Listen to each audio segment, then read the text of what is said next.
ঘড়ির কাঁটা রাত 7টা ছুঁই ছুঁই। দিল্লির লোদি এস্টেটের একটি অভিজাত বাংলোর সামনে নিরাপত্তা বাহিনীর কঠোর প্রহরা। এই বাংলোর ভেতরেই রয়েছেন বাংলাদেশের সাবেক প্রধানমন্ত্রী শেখ হাসিনা।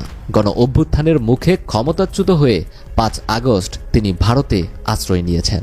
আর তারপর থেকে যেন সময় থমকে গেছে।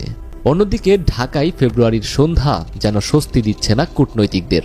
পররাষ্ট্র মন্ত্রণালয়ের একটি নির্দিষ্ট কক্ষে আলো জ্বলছে। টেবিলের ওপর খোলা পড়ে আছে ভারত সরকারের কাছে পাঠানো কূটনৈতিক নোট, যেখানে বাংলাদেশ স্পষ্টভাবে শেখ হাসিনাকে ফেরত চাইছে। কিন্তু অনেক দিন পার হয়ে গেলেও দিল্লি থেকে কোনো উত্তর আসেনি।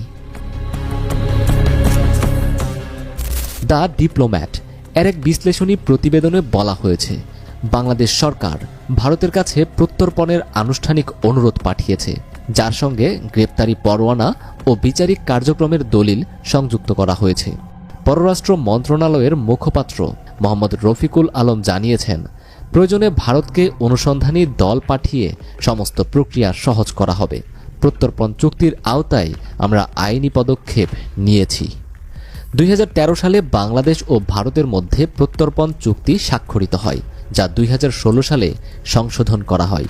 এর আওতায় দুই দেশ অপরাধীদের ফেরত পাঠানোর বাধ্যবাধকতা রয়েছে। তবে শেখ হাসিনার মতো উচ্চ পর্যায়ের রাজনৈতিক ব্যক্তিত্বের ক্ষেত্রে প্রক্রিয়াটি জটিল হয়ে উঠতে পারে। আইন বিশেষজ্ঞ ডক্টর সঙ্গীতা ঠাকুর বলেন, ভারতীয় কর্তৃপক্ষ প্রথমে পর্যালোচনা করবে শেখ হাসিনার বিরুদ্ধে যেসব অভিযোগ রয়েছে সেগুলো ভারতের আইনে অপরাধ হিসেবে গণ্য হয় কিনা। এটিকে দ্বৈত অপরাধ নীতি বলা হয়।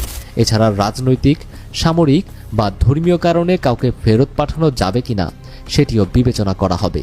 প্রাথমিক পর্যালোচনার পর বিষয়টি ভারতের বিশেষ প্রত্যর্পণ আদালতে যাবে। ডক্টর ঠাকুর মনে করেন, যদি আদালত মনে করে হাসিনার বিরুদ্ধে মামলাগুলো রাজনৈতিক উদ্দেশ্য প্রণোদিত, তাহলে প্রত্যর্পণ আটকে যেতে পারে। এছাড়া আন্তর্জাতিক মানবাধিকার সংস্থাগুলো বিষয়টি নজরে আনতে পারে। তারা দাবি করতে পারে, ঢাকায় ফেরানো হলে হাসিনার রাজনৈতিক প্রতিহিংসার শিকার হতে পারেন। শেখ হাসিনার হাতেও বিকল্প পথ খোলা রয়েছে। তিনি ভারতের রাজনৈতিক আশ্রয়ের আবেদন করতে পারেন। যদি তিনি দাবি করেন যে বাংলাদেশে তার বিরুদ্ধে অন্যায্য বিচার হতে পারে, তাহলে ভারতে দীর্ঘমেয়াদী আশ্রয়ের সুযোগ তৈরি হবে। দ্য ডিপ্লোম্যাটের বিশ্লেষণে বলা হয়েছে, দিল্লির জন্য এটি একটি কূটনৈতিক দোটানা। জটিলতা দুই রকমের। এক, যদি ভারত শেখ হাসিনাকে ফেরত পাঠায়, তাহলে বাংলাদেশ সরকারের সঙ্গে সম্পর্ক স্বাভাবিক থাকবে, তবে এতে আন্তর্জাতিক সমালোচনার মুখে পড়তে হবে। 2, আর যদি ভারত তাকে আশ্রয় দেয়, তাহলে বাংলাদেশ সরকারের সঙ্গে সম্পর্কের টানাপোড়েন শুরু হতে পারে। দিল্লির বাংলোর একটি ছোট্ট কক্ষে বসে আছেন শেখ হাসিনা। চারপাশে ছড়ানো খবরের কাগজ। টেলিভিশনের পর্দায় স্ক্রল হয়ে যাচ্ছে আন্তর্জাতিক সংবাদ মাধ্যমগুলোর শিরোনাম, কিন্তু তার চোখে কোনো টেনশন নেই। মুখে এক অদ্ভুত নির্লিপ্ত অভিব্যক্তি। তিনি জানেন মোদি তাকে রাখবেই, কারণ ভারত কখনোই চায় না বাংলাদেশ স্থিতিশীল থাকুক। শেখ হাসিনাও জানেন তিনি এখানেই থাকবেন। এখান থেকেই তিনি বাংলাদেশকে অস্থিতিশীল করতে যাবতীয় প্রচেষ্টা চালিয়ে যাবেন, শেষ নিঃশ্বাস অবধি।